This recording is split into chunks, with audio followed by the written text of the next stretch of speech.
Hello engineers, I am Vaibhav. You are watching electrical Zindagi. दोस्तों, previous video lecture में हम लोगों ने डिजिटल इलेक्ट्रॉनिक्स के सिलेबस के बारे में बात किया था। आई होप कि आपने वो वीडियो देखा है और आपको वहाँ पे बताई हुई सभी चीज़ें समझ में आई होंगी। आज की इस वीडियो में हम लोग डिफरेंट टॉपिक्स पे बात करने वाले हैं। टॉपिक्स मैंने यहाँ पे मेंशन किए हुए हैं, आप टॉपिक्स को पढ़ भी सकते हैं, बाकी मैं आपको रीड करके भी बता देता हूँ। आज की इस वीडियो में हम लोग digital signal, analog signal, digital system, analog system, इन सभी के बीच में कंपैरिजन एंड इनके एडवांटेजेस एंड ड्रॉबैक्स के बारे में बात करेंगे।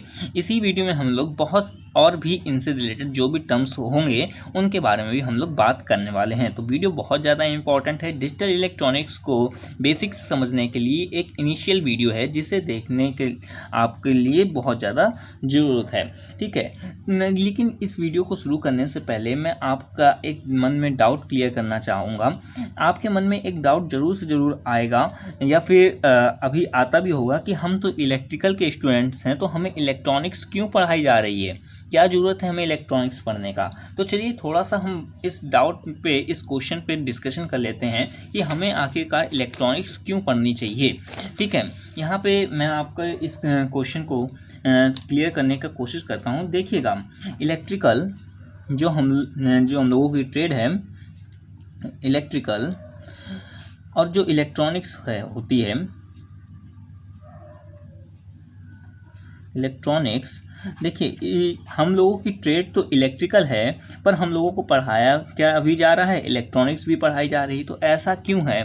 तो इसके पीछे का रीज़न ये है, जो इलेक्ट्रिकल और इलेक्ट्रॉनिक्स होते हैं, इन दोनों के बीच का जो रिलेशन होता है वो हमारा हस्बैंड एंड वाइफ की तरह ही होता है। जिस तरीके से एक घर को, अगर मैं ये आपको घर मेंशन करूँ, इस घर को चलाने के लिए दो चीज़ों की ज़रूरत पड़ेगी। क्या पहली ज़रूरत पड़ेगी? पहला तो मनी की ज़रूरत पड़ेगी और दूसरा हमारे घर पे ऑपरेशंस की ज़रूरत पड़ेगी। मतलब कि अगर मेरे पास ये एक घर है, इस घर को मैं ऑपरेट करना चाहता हूँ, तो पहले चीज़ तो मेरे पास ज़रूरत पड़ेगी पैसों की। बिना पैसों की ये घर नहीं चल सकता। और दूसरी चीज़ ज़रूरत पड़ेगी कि इस घर पे पैसे तो आ गए, लेकिन पैसों का मैनेजमेंट या फिर ऑपरेशन वो कौन करेगा। इन दो चीज़ों की ज़रूरत पड़ती है। कुछ केसेस में हस्बैंड जो होता है वो मनी लाता है और वाइफ घर के ऑपरेशंस करती है। तो कहीं पे हमें देखने को ये मिलता है कि वाइफ पैसे लाती है और हस्बैंड जो है वो ऑपरेशंस कर रहा होता है। मतलब घर पे जो खर्चे होते हैं, दूध वाले के खर्चे या फिर घर पे कोई भी चीज़ कम पड़ रही है, सामान चीज़ लाना है, वो सभी किस में आ जाते हैं, ऑपरेशंस में आ जाते हैं। इसी तरीके से हमारा इलेक्ट्रिकल एंड इलेक्ट्रॉनिक्स के बीच में भी रिलेशन होता है। तो यहाँ पे समझ लेते हैं इस एग्जांपल से रिलेटेड। जैसे कि हमारे घर में आप देखते हैं एक टेलीविज़न होता है, ठीक है। ये हमारे घर में टेलीविज़न है। अब इस टेलीविज़न को अगर मैं चलाना चाहता हूँ तो हमें क्या अप्लाई करना होगा? हमें इलेक्ट्रिसिटी इस पर देनी पड़ेगी। इलेक्ट्रिसिटी जब आप देंगे तभी ये टेलीविज़न वर्क करेगा, राइट। तो टेलीविज़न को वर्क कराने के लिए हमें इलेक्ट्रिसिटी देनी होगी। क्या इलेक्ट्रिसिटी देते ही हमारा टेलीविज़न प्रॉपर चलना चालू कर देगा? इसे कैसे पता चलेगा कि इसमें जो ऑपरेशन है वो कैसे करने हैं? तो ये जो इस पर ऑपरेशंस होते हैं, तो ये किस वजह से होते हैं? इलेक्ट्रॉनिक्स कंपोनेंट्स की वजह से होते हैं। तो टीवी को, या फिर आप कह सकते हैं टेलीविज़न जो होता है, उसको प्रॉपर वर्क कराने के लिए हमें दो चीज़ों की एसेंशियली बिल्कुल ज़रूरत पड़ेगी। पहला तो हमारी इलेक्ट्रिसिटी, सेकंड हमारे इलेक्ट्रॉनिक्स कंपोनेंट्स, ठीक है। अब यहाँ पे मैं बात करता हूँ, जो इलेक्ट्रिकल होता है और इलेक्ट्रॉनिक्स होता है, इनके बीच में डिफरेंस क्या होता है। देखिए, इलेक्ट्रिकल में हम लोग जहाँ देखते हैं कि वोल्टेज हो गया, करंट हो गया, या तो फिर हम लोग बात करें फ्रीक्वेंसी हो गया या पावर फैक्टर हो गया, इन सब टर्मों के आसपास ही हमारा इलेक्ट्रिकल घूमता रहता है। इसी तरीके से इलेक्ट्रॉनिक्स भी हमारा सिग्नल के आसपास घूमता रहता है। सिग्नल के आसपास ही हमारा ये इलेक्ट्रॉनिक्स घूमता रहता है। मतलब कि हर जगह पे आपको सिग्नल का शब्द देखने को मिलेगा, ठीक है। तो ये बेसिक हमारा डिफरेंस होता है और किस तरीके का हमारा रिलेशन होता है वो मैंने इजी फॉर्म पे बिल्कुल आपको बताने की कोशिश की हुआ है। तो चलिएगा, आज की इस वीडियो को हम लोग स्टार्ट कर लेते हैं, राइट।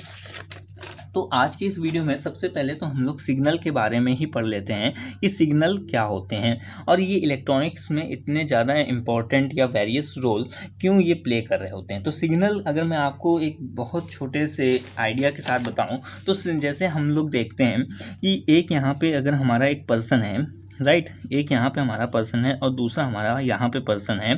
इन पर्सन्स के बीच की दूरी 45 किलोमीटर है, पर यहाँ पे ये दोनों एक दूसरे से कम्युनिकेशन करना चाहते हैं। तो ऐसे में क्या करेंगे, ये इसको फ़ोन मिला देगा या फिर वीडियो कॉलिंग वगैरह के थ्रू ये कम्युनिकेशन कर सकते हैं। लेकिन ये जो कम्युनिकेशन हो रहा है ये किस के थ्रू कम्युनिकेशन हो रहा है, ये हमारा सिग्नल के थ्रू कम्युनिकेशन हो रहा होता है। ठीक है, तो ये सिग्नल बहुत वेरियस रोल प्ले करता है। तो सिग्नल क्या होता है कि अगर हम कोई भी कम्युनिकेशन करते हैं या फिर कोई भी ऐसी चीज़ जो हमें एक जगह से दूसरी जगह तक ट्रांसमिट करनी है, तो वो हमेशा सिग्नल के फॉर्मेट पे ही ट्रांसमिट की जाएगी।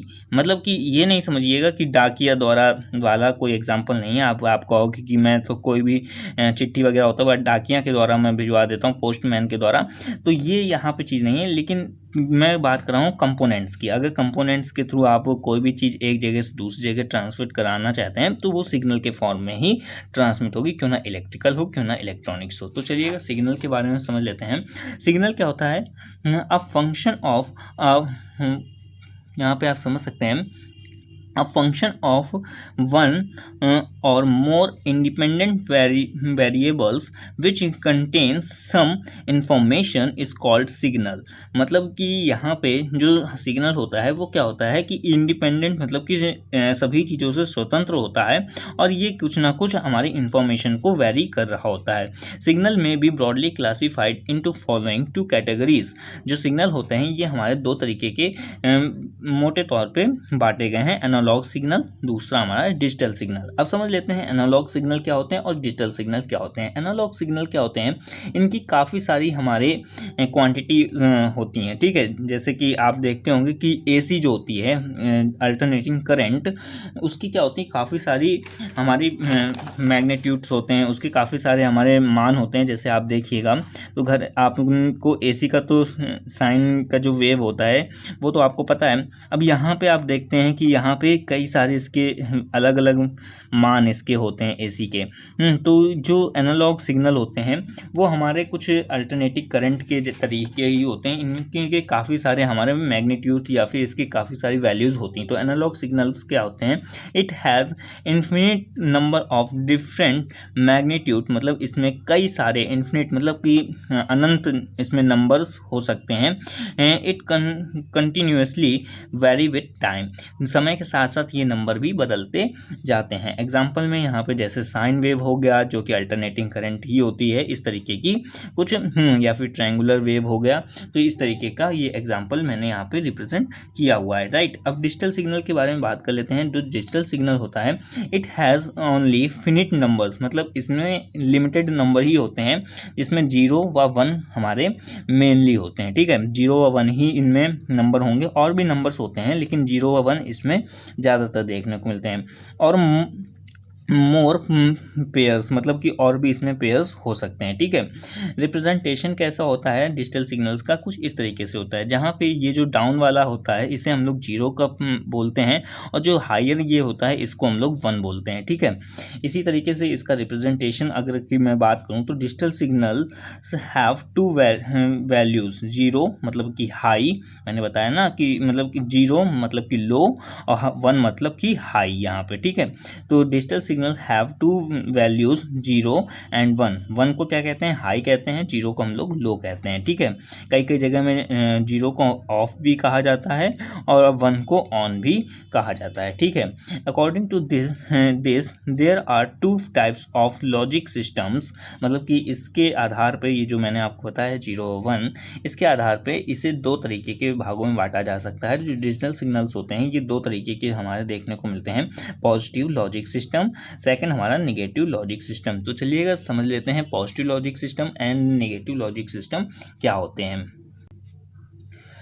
दोस्तों, पॉजिटिव लॉजिक सिस्टम में आप ये मेंशन कर सकते हैं, lower of the level has been designed as low level and the higher as high level. मतलब कि जो पॉजिटिव लॉजिक सिस्टम होगा उसमें लो को लो ही कहेंगे और हाई को हाई ही कहेंगे। जैसे मैंने आपको यहाँ पे भी बताया हुआ था कि जो हमारे डिजिटल सिग्नल होते हैं उसमें हम लोग 2 वैल्यूज़ को ही मेनली ज़्यादातर रिप्रेजेंट करते हैं, 0 को हम लोग लो कहते हैं, 1 को हम लोग हाई कहते हैं।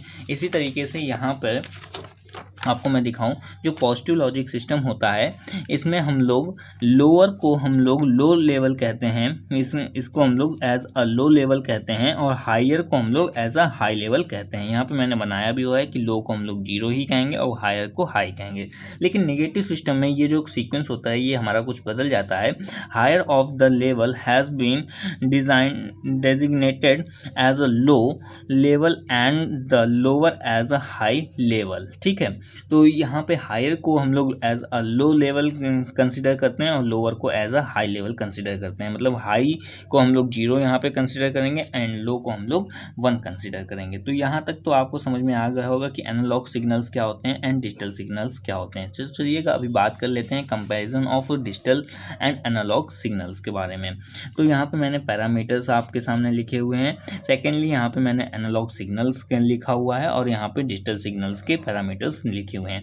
नंबर ऑफ वैल्यूज़ की अगर मैं बात करूँ तो एनालॉग में इन्फिनिटी नंबर्स होते हैं और डिजिटल में हमारे फिनिट नंबर्स होते हैं। मैंने आपको बताया था ना कि एनालॉग में कई सारे हमारे नंबर्स होते हैं, ये हमारी साइन वेव की तरह कुछ वर्क कर रही होती है। आपको रिमाइंड करा दूँ, ये देखिएगा एनालॉग में ये हमारी साइन वेव की तरह वर्क कर रही होती है। इसमें कई सारे हमारे नंबर्स होते हैं, इन्फिनिटी नंबर्स होते हैं। बस हमारे डिजिटल में जहाँ बात करूँ तो इसमें फिनिट नंबर्स होते हैं, 0 1 या फिर कुछ और भी इसमें होते हैं। वो अभी आगे के नंबर सिस्टम से हम लोग पढ़ेंगे कौन कौन से नंबर्स होते हैं। ठीक है, तो यहाँ पे वही चीज़ कंपैरिजन में लिखी हुई है कि पैरामीटर्स में नंबर ऑफ वैल्यूज़ इसमें इन्फिनिटी होते हैं एनालॉग में एंड डिजिटल में हमारे फिनिटी नंबर होते हैं। नेचर के बारे में बात करें तो ये चेंजिंग विद टाइम, मतलब कि समय के साथ में ये बदलती रहती है। जैसे AC जो होती है वो क्या होती है, चेंजिंग टाइम के साथ में वेरी करती रहती है, इस तरीके से साइनोसॉइडल होती है। डिजिटल में ये क्या होता है, चेंजिंग विद मैग्नीट्यूड, मतलब कि जब मैग्नीट्यूड इसका बदलता है 0 या 1 हम लोग अप्लाई करते हैं तभी ये बदलता है। सोर्स की बात करें तो ये इसका सोर्स जनरेटर हो गया, ट्रांसड्यूसर हो गया। इसी तरह डिजिटल सिग्नल्स के सोर्स क्या हो जाते हैं, कंप्यूटर हो गया या फिर एनालॉग टू डिजिटल कन्वर्टर हो गया, ये इसके सोर्स हो जाते हैं। एग्जांपल की अगर मैं बात करूं पैरामीटर्स में तो साइन वेव क्या हो गया, इसका एग्जांपल हो गया। डिजिटल में बाइनरी सिग्नल्स क्या हो गया, इसका एग्जांपल हो जाता है। तो यहाँ तक तो बात हुई सिग्नल्स के बारे में। अब बात कर लेते हैं कि एनालॉग सिस्टम क्या होते हैं और डिजिटल सिस्टम क्या होते हैं। ठीक है, अगर एनालॉग सिस्टम की मैं बात करूं तो इसे एक वर्ड में आप कह सकते हैं इट प्रोसेस एनालॉग सिग्नल्स, और डिजिटल सिस्टम की अगर मैं बात करूं तो it process digital signals.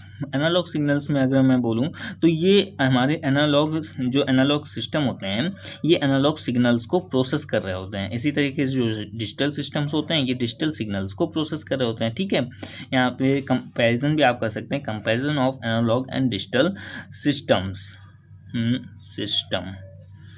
Right. तो यहाँ पे कंपैरिजन कर सकते हैं, comparison of analog and digital systems में यहाँ पे मैंने पैरामीटर्स मेंशन किए हुए हैं, यहाँ पे एनालॉग सिस्टम मेंशन किया हुआ है एंड यहाँ पे डिजिटल सिस्टम मेंशन किया हुआ है। तो सिग्नल प्रोसीज्ड में आप प्रोसेस्ड में आप यहाँ पे मेंशन कर सकते हैं सिग्नल प्रोसेस्ड में कि एनालॉग इसमें सिग्नल को प्रोसेस किया जाता है, यहाँ पे डिजिटल सिस्टम में ये डिजिटल सिग्नल को प्रोसेस कर रहा होता है। एक्यूरेसी की अगर मैं बात करूँ तो एनालॉग सिस्टम्स की एक्यूरेसी जो होती है वो कम हमारी होती है, वहीं डिजिटल सिस्टम की बात करें तो इसकी एक्यूरेसी हमारी हाई देखने को मिलती है। कॉम्प्लेक्सिटी की अगर मैं बात करूँ तो एनालॉग सिस्टम की कॉम्प्लेक्सिटी जो होती है वो हमारी डिफ़िकल्ट होती है, इसी तरीके से डिजिटल सिस्टम की जो कॉम्प्लेक्सिटी होती है वो हमारी इजी देखने को मिलती है। ठीक है, मेमोरी की अगर मैं बात करूं तो एनालॉग सिस्टम की में कोई भी तरीके की मेमोरी का यूज़ नहीं करते हैं, मतलब कि ये किसी भी वैल्यू को अपने अंदर स्टोर नहीं कर सकते हैं। उसी तरह अगर मैं बात करूं डिजिटल सिस्टम की तो इसमें हमारे पास मेमोरी देखने को मिलती है, ये कई सारी वैल्यूज़ को अपने अंदर सेव करके रख भी सकते हैं व उसे इंटीग्रेट भी कर सकते हैं। ठीक है, इसी तरीके से अगर मैं बात करूं नॉइज़ के बारे में, मतलब कि आवाज़ वगैरह के बारे में, तो जो एनालॉग सिस्टम्स होते हैं ये हमारी आवाज़ ज़्यादा करते हैं, उसी के कंपैरिजन में जो डिजिटल सिस्टम्स हमारे होते हैं वो हमारे कम आवाज़ कर रहे होते हैं। ठीक है, अगर मैं बात करूं टेम्परेचर इफ़ेक्ट की तो एनालॉग सिस्टम में काफ़ी ज़्यादा टेम्परेचर की वजह से हमारे इफ़ेक्ट देखने को मिलते हैं, बस डिजिटल सिस्टम में ऐसा कुछ भी देखने को नहीं मिलता है। डिस्प्ले की अगर मैं बात करूँ तो इसमें एनालॉग मीटर की डिस्प्ले यूज़ करते हैं, पर इसमें डिजिटल मीटर की डिस्प्ले या फिर हमारी LED हो गया या LCD की डिस्प्ले हम लोग यूज़ कर रहे होते हैं, जिसमें हमारे पिक्सल्स वगैरह क्या क्वांटिटी आती है, ठीक है। एग्जांपल्स की अगर मैं बात करूं तो इसमें हमारे फिल्टर्स हो गए, एम्पलीफायर्स हो गए, एनालॉग सिस्टम्स में हमारे आ जाते हैं। डिजिटल सिस्टम्स में हमारे काउंटर्स हो गया, ये कंप्यूटर हो गया, माइक्रो प्रोसेसर हो गया, माइक्रो कंट्रोलर हो गया, ये हमारे डिजिटल सिस्टम्स में आ जाते हैं, ठीक है। तो आई होप कि ये आपको कंपैरिजन भी समझ में आया होगा। बहुत बड़ी रॉकेट साइंस नहीं है, छोटी छोटी से टर्म्स हैं। एनालॉग सिस्टम्स क्या हो जाते हैं, जैसे आप देखते होंगे कि आपको बहुत इजी वे में अगर मैं और बताने की कोशिश करूं, एनालॉग सिस्टम्स, एनालॉग और डिजिटल में तो एनालॉग डिजिटल में आप देखते होंगे आपके स्कूल व कॉलेजेस में, या फिर अगर आप इंजीनियर हैं किसी इंडस्ट्री में, तो आप देखते होंगे कि एक वोल्ट मीटर होता है, ठीक है। ये वोल्ट मीटर है। अब इसमें कई वोल्ट मीटर्स जो होते हैं वो हमारे एनालॉग फॉर्म के होते हैं और कई वोल्ट मीटर हमारे डिजिटल फॉर्म में के होते हैं, ठीक है। जो हमारे एनालॉग वोल्ट मीटर होंगे उनमें हमारा एक पॉइंटर लगा हुआ होगा और इस तरीके से वो रोटेट कर रहा होगा, वो बता रहा होगा पॉइंटर। पर डिजिटल की अगर मैं बात करूँ तो इसमें हमारा पॉइंटर नहीं होता है, यहाँ पे एक डिस्प्ले लगी हुई होती है, ठीक है। यहाँ पे एक डिस्प्ले लगी हुई होती है और यही हमारी मेज़र करके बता देती है कि कितना वोल्टेज इस सर्किट में है। तो ये हमारा बेसिक डिफरेंस होता है और उसी डिफरेंस के आधार पे ही यहाँ पे चीज़ों को बताया गया है। तो आई होप कि आपको वीडियो पसंद आई है और आपको जो भी मैंने यहाँ पे चीज़ें डिलीवर करने की कोशिश की है वो आपको समझ में भी आई होंगी। अगर मन में आपकी कोई भी डाउट एंड क्वेरी रहती तो आप कमेंट कर सकते हैं, अदरवाइज़ आप मुझसे मेरे सोशल मीडिया अकाउंट में भी मिल सकते हैं, मुझसे बात कर सकते हैं। सभी का लिंक डिस्क्रिप्शन में मैंने मेंशन किया हुआ है। बाकी जो डिजिटल इलेक्ट्रॉनिक्स के आगे के लेक्चर्स हैं उनका मैं एक प्लेलिस्ट बना दूंगा, चैनल पर जाकर के आप उस प्लेलिस्ट को फॉलो कर सकते हैं और भी आगे के जितने भी लेक्चर्स होंगे उन्हें आप फॉलो कर सकते हैं। और अगर अभी तक आपने मेरे चैनल को सब्सक्राइब नहीं किया तो दोस्तों प्लीज़ सब्सक्राइब करिएगा for further notifications and video को लाइक करिएगा, दोस्तों के साथ में शेयर करिएगा। तो चलिए मिलते हैं नेक्स्ट टॉपिक में जिसमें हम लोग बात करेंगे नंबर सिस्टम्स के बारे में। Take care, bye bye.